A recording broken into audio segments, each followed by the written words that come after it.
Video like जरूर कर लीजिए और ऐसे वीडियो लगातार फ्री में पाने के लिए चैनल को तुरंत सब्सक्राइब कर लीजिए और बेल आइकन को जरूर टैप कर लीजिए ताकि आगे भी सारे वीडियो आपको मिलते रहे। यूट्यूब में फॉलो करते हैं तो प्लीज ये वाला फ्री टेलीग्राम चैनल जरूर ज्वाइन कर लीजिएगा। सारे नोटिफिकेशन सारे अपडेट यहीं पे आते हैं, ध्यान रखिए। नमस्कार दोस्तों, एग्जाम प्रिपरेशन के यूट्यूब चैनल पर एक बार फिर से आप सभी का मैं प्रियंका बहुत बहुत स्वागत करती हूँ।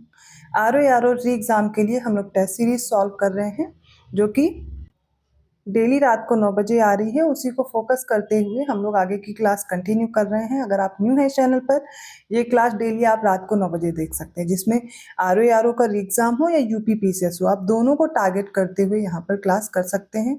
ये आपको जो टेस्ट सीरीज दी जा रही है, अलग अलग मॉक टेस्ट हैं और उनसे जो इंपॉर्टेंट क्वेश्चन हैं वो मैं लेकर के करवा रही हूँ। तो मतलब आप इसमें सीरियल देख रहे होंगे कि बिल्कुल एग्जैक्ट सीरियल नहीं चल रहा होगा। 100 to 150 क्वेश्चंस में लेकर के चलती हूँ और उसमें भी जो आपके क्वेश्चन नहीं आ सकते हैं वो मैं इनको स्किप कर देती हूँ, लेकिन जो मोस्ट इंपॉर्टेंट क्वेश्चन है वो मैंने रखे हुए हैं। तो डेली इस सीरीज को फॉलो कीजिए। इसमें ज़्यादातर प्रश्न वो मिलेंगे जो लेटेस्ट ट्रेंड रहा है एग्जाम पैटर्न का, जैसे कि क्रोनोलॉजी वाले क्वेश्चन, स्टेटमेंट वाले क्वेश्चन और स्टेटमेंट देकर के पूछना कि इनमें से कौन कौन से कथन सही है। ठीक है, इस तरीके के ऑप्शन दे दिए जाते हैं। हिस्ट्री हो, ज्योग्राफी हो, पॉलिटी हो, यूपी जीके हो, सारे सब्जेक्ट आप यहाँ पर कवर करेंगे। तो ध्यान से इस क्लास को देखिए। इसके साथ साथ आप टेस्ट सीरीज ज्वाइन करना चाहते हैं या पेड क्विज लेना चाहते हैं, कंप्लीट क्रैश कोर्स पाना चाहते हैं, इसके लिए आप स्टडी फॉर सिविल सर्विसेज का कोर्स ज्वाइन कर सकते हैं। ये पेड ग्रुप के लिए आपको नंबर्स प्रोवाइड किए गए हैं। व्हाट्सएप मैसेज के थ्रू या कॉल करके आप जानकारी ले सकते हैं।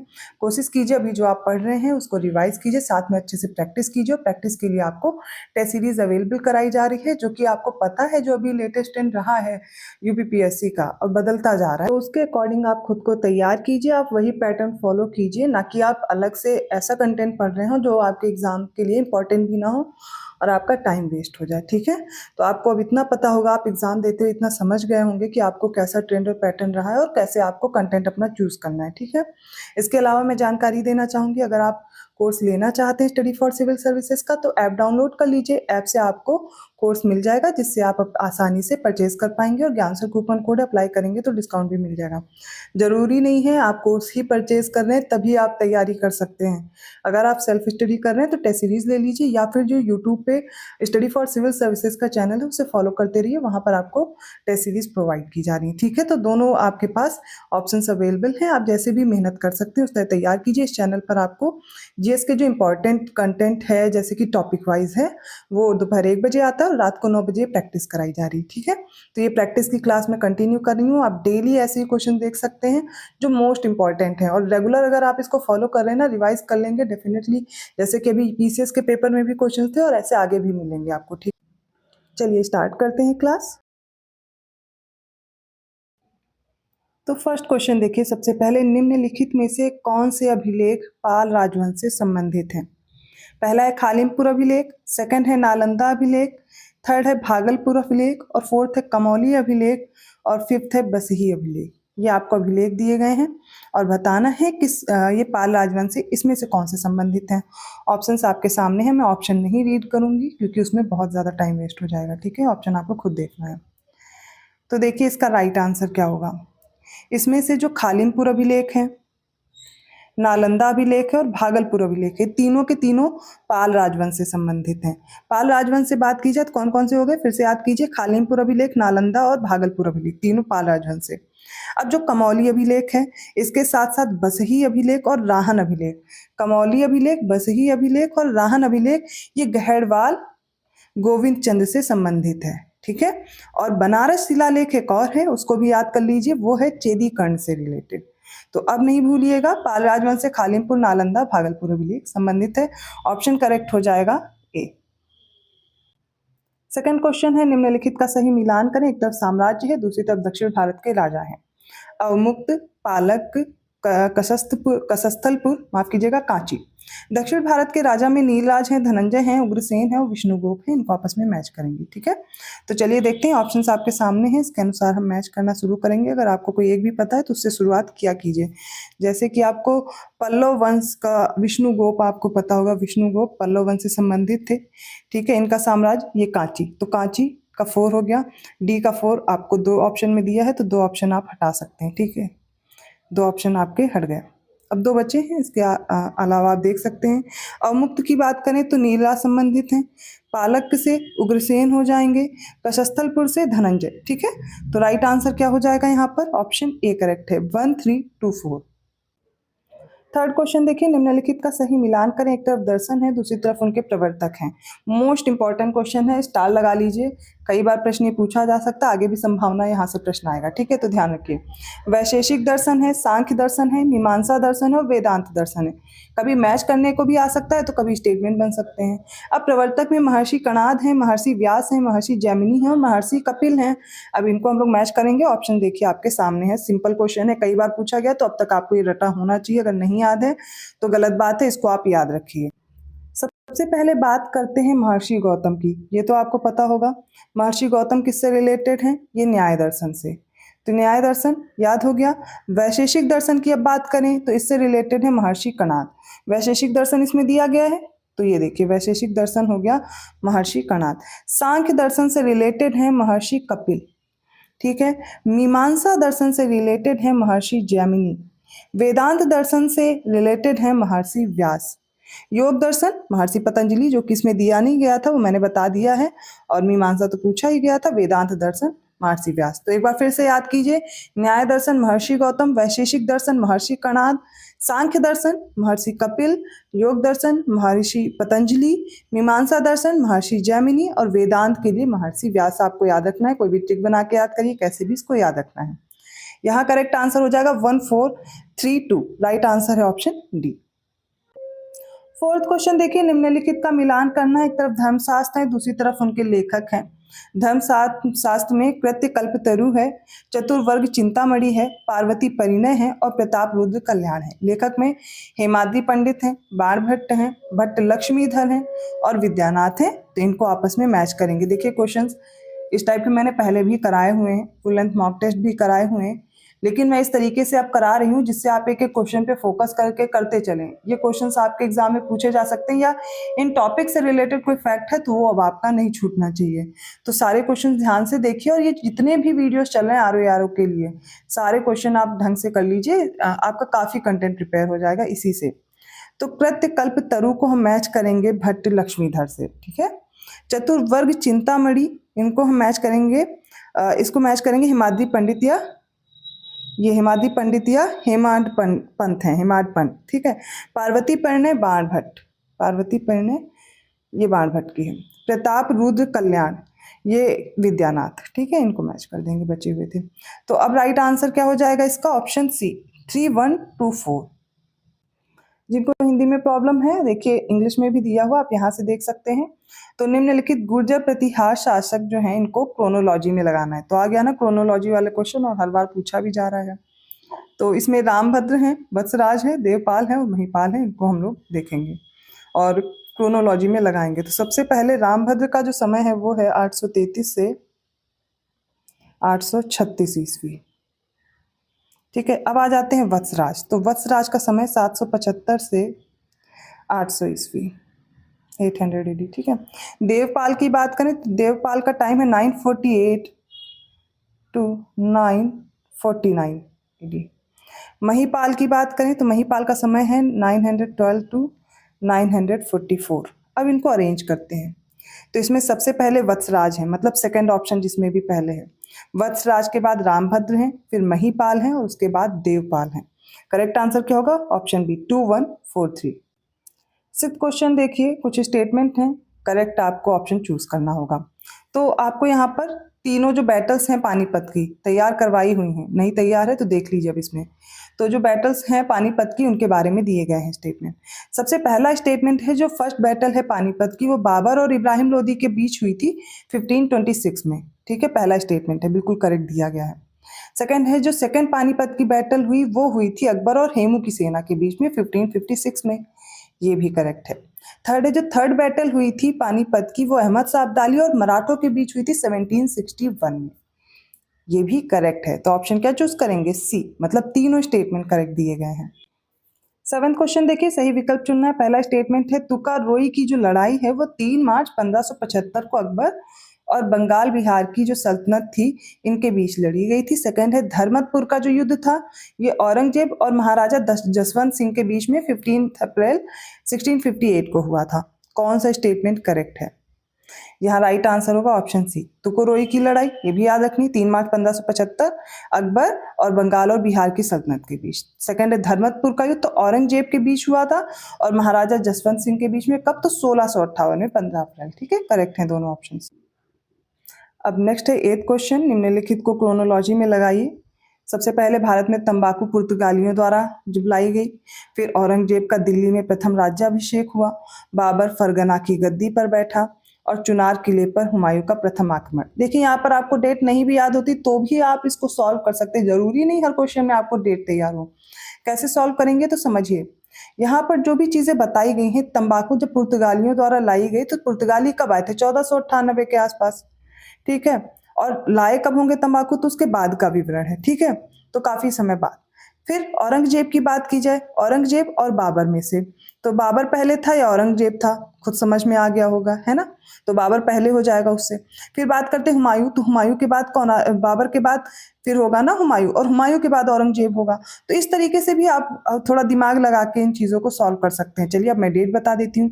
तो भारत में जब तंबाकू लाई गई पुर्तगालियों द्वारा वो 1605 में लाई गई थी।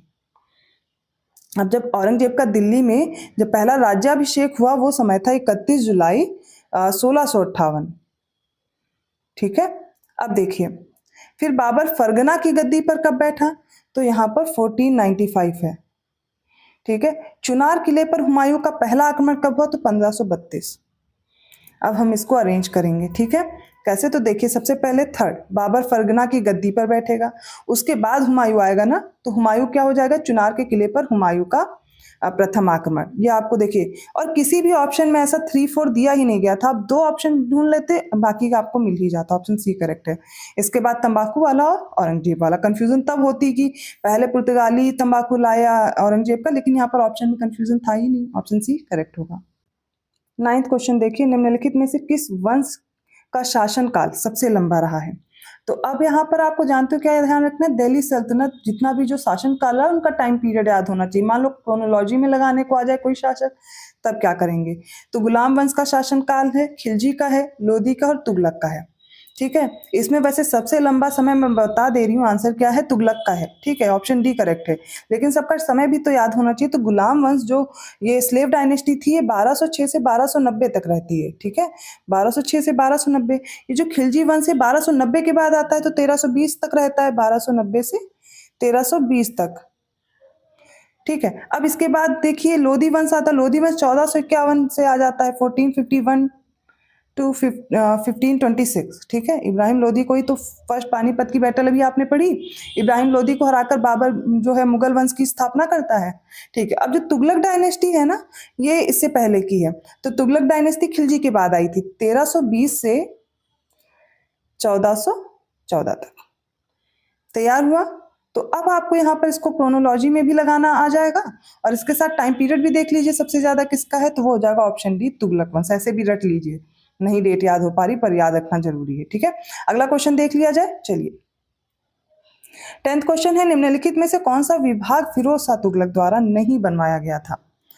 तो पहला है दीवाने बंदगान, सेकंड है दीवाने खैरात, थर्ड है दीवाने इस्तियाक और दीवाने कोई। अब इसमें बड़ा कंफ्यूजन हो जाता है, आरो के लिए इंपॉर्टेंट है क्वेश्चन खासकर। ठीक है, तो यहाँ पर कंफ्यूजन हो जाता है, सारे एक जैसे लगते हैं, समझ नहीं आता है कौन सा इसमें करेक्ट होगा। तो बंदगान, खैरात और इस्तियाक रख लीजिए, बंदगान, खैरात और इस्तियाक। इस्तियाक ने बंदों को खैरात दी, याद रखिएगा किसके हैं? फिरोज शाह तुगलक के हैं। कोई भी ट्रिक बना लीजिए, एटलीस्ट आपको याद होना चाहिए कुछ भी। तो इस्तियाक ने बंदों को खैरात दी, तो यहाँ पर इस तरीके से आपको तीनों याद हो जाएंगे, और तीनों किसके द्वारा? फिरोज शाह तुगलक। जो दीवाने कोही था ये कृषि विभाग था और मोहम्मद बिन तुगलक ने बनवाया था।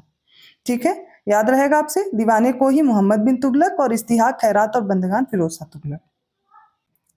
प्लीज आप लोग कमेंट करके जरूर बताइएगा आपको क्लास कैसी लगी, और ये क्लास अगर आपके लिए हेल्पफुल है, चैनल अभी तक नहीं सब्सक्राइब किया तो कर लीजिए, और प्लीज ज्यादा से ज्यादा लोगों को शेयर भी कीजिए, जिससे मैं और अच्छा कंटेंट आपके लिए लेकर के आती रहूं। चलिए आगे का क्वेश्चन देखते हैं। 11th क्वेश्चन है, चोल प्रशासन के संदर्भ में सही विकल्प चयन करें। तो पहला स्टेटमेंट है, सभा को पोरुंगिरी कहा जाता था। सेकेंड है, सभा के सदस्यों को पेरुमक्कल कहा जाता था। थर्ड है, सभा की समिति को वरिया पेरुमक्कल कहा जाता था। और फोर्थ है, ब्राह्मणों द्वारा निर्मित एक संस्था जो कि ग्राम प्रशासन हेतु जिम्मेदार होती थी महाजन कहलाती थी। तो इसमें से बताइए कौन से ऑप्शन करेक्ट हैं। चलिए देखते हैं। तो सभा को पेरुंगुरी कहा जाता था, बिल्कुल करेक्ट है। सभा के सदस्यों को पेरुमक्कल कहा जाता था, ये भी करेक्ट है। सभा की समिति को बताया जा रहा है वरिया पेरुमक्कल कहा जाता था।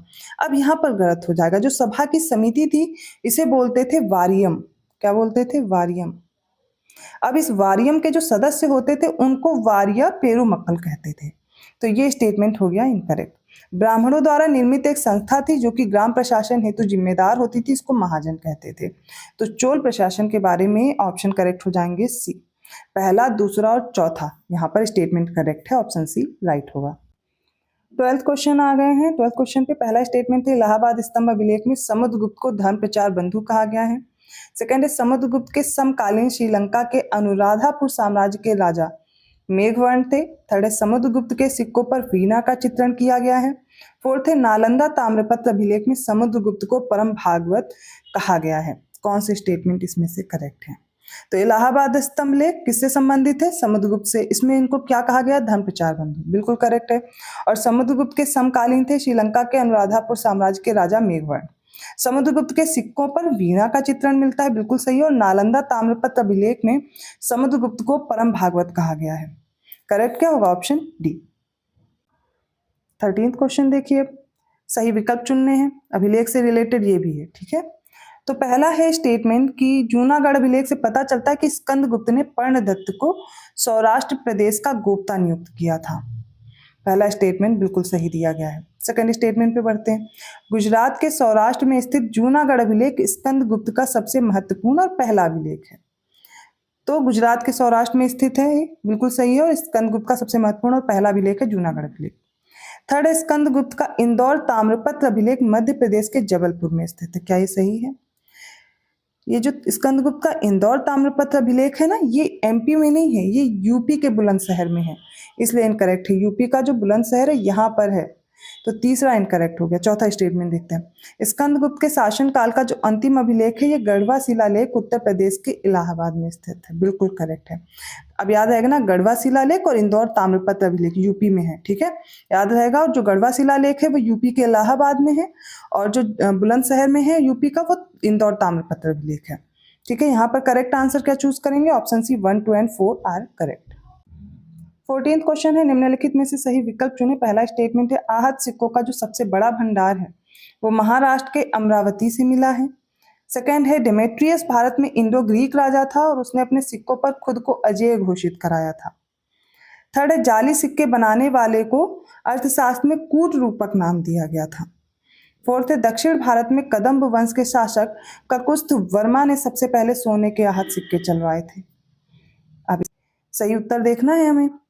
राइट आंसर है ऑप्शन सी। पहला, दूसरा और तीसरा स्टेटमेंट बिल्कुल सही है, चौथा गलत है, क्योंकि दक्षिण भारत में जो कदम्ब वंश के शासक थे शांति वर्मा, यहाँ पर कुकुस्थ वर्मा दिया गया, ये गलत हो जाएगा।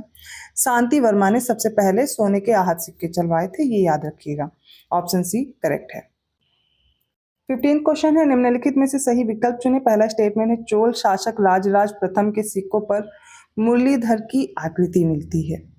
सेकंड है, सातवाहन सिक्कों पर संस्कृत भाषा का उल्लेख मिलता है। थर्ड है, गुप्तकालीन सिक्कों पर प्राकृत भाषा का उल्लेख मिलता है। कुषाण शासक हुविस्क के सिक्कों पर अधिकांश देवी देवताओं का चित्रण मिलता है। देखिए, जब ऐसे दिया जाता है स्टेटमेंट, जैसे सातवाहन और गुप्तकालीन सब साथ में दे दिया गया और उसमें संस्कृत भाषा और प्राकृत भाषा, अब कंफ्यूजन हो जाता है क्या सही है क्या गलत है। यहाँ पर कंफ्यूजन से बचने के लिए आपको एक एक करके स्टेटमेंट तैयार करना होगा। जैसे अभी ये क्वेश्चन देखा, एक दो बार वीडियो रिपीट कर लीजिए, या नहीं याद हो रहा तो कहीं शॉर्ट में लिखते रहिए। A4 साइज पेपर ले लीजिए, A3 साइज पेपर ले लीजिए, कहीं पर आप अपने शॉर्ट नोट्स प्रिपेयर करते रहे जितने भी टेस्ट सॉल्व कर रहे हैं। तो पहले समझिए, जो पहला स्टेटमेंट है बिल्कुल करेक्ट है कि चोल शासक राजराज प्रथम के सिक्कों पर मुरलीधर की आकृति मिलती है।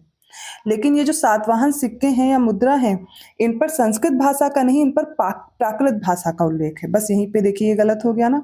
और जो गुप्तकालीन सिक्के हैं इनमें संस्कृत भाषा का उल्लेख है। अब ये दो तो इनकरेक्ट हो गए। फिर देखिए कुषाण शासक हुविस्क के सिक्कों के पर अधिकांश देवी देवता, हिंदू जो देवी देवता हैं इनका चित्रण मिलता है। करेक्ट है। 1/4 किसमें करेक्ट है? ऑप्शन बी में, यही राइट आंसर होगा। तो आज के क्वेश्चन मैंने कुछ अलग तरीके से कराए। तरीका ये अपनाया कि आपको ये भी बताते चलूं कि कैसे प्रश्न आपके एग्जाम में पूछे जाएंगे, कौन सा इंपॉर्टेंट है, किस पे ज्यादा ध्यान देने की जरूरत है, और कैसे आप ऑप्शन जो मैच वाले क्वेश्चन है उनको सॉल्व कर पाएंगे। वीडियो कैसा लगा कमेंट करके जरूर बताइए। अच्छा लगा तो प्लीज लाइक भी कीजिए, चैनल को सब्सक्राइब भी कर लीजिए और लोगों को शेयर करते रहिए। क्लास अच्छी लगी, क्वेश्चंस मैं और बढ़ाती रहूंगी, ऐसे क्वेश्चन सॉल्व करते रहिए। अभी आप ये कर रहे हैं और एग्जाम टाइम में फुल लेंथ मॉक टेस्ट भी मैं करवाऊंगी, हिंदी का भी और जीएस का भी आप कर पाएंगे, ठीक है, जिसमें करंट अफेयर जीएस सब कुछ इंक्लूड किया गया होगा। तो इस चैनल से जुड़े रहें। इसके अलावा कोई जानकारी चाहिए कमेंट करके पूछ सकते हैं। वीडियो अच्छा लगा तो प्लीज मैं फिर से कहूंगी एक बार सब्सक्राइब जरूर कर लें चैनल, क्योंकि आप में से बहुत लोग आप विजिट कर रहे हैं चैनल पर, वीडियो भी देख रहे हैं लेकिन सब्सक्राइब नहीं किया, तो सब्सक्राइब कर लीजिए। पेड कोर्स के लिए आप स्टडी फॉर सिविल सर्विसेज का ऐप डाउनलोड कर लें, आपको वहाँ पर कोर्स अवेलेबल मिल जाएगा। ये सारे कंटेंट आपको, सारी क्लासेज एक साथ मिल जाएंगी। टेस्ट सीरीज भी डेली प्रैक्टिस कराई जा रही तो वो भी हो जाएगा आसानी से। मैं मिलती हूँ ऐसे ही क्वेश्चंस के साथ अगली क्लास में, तब तक के लिए धन्यवाद।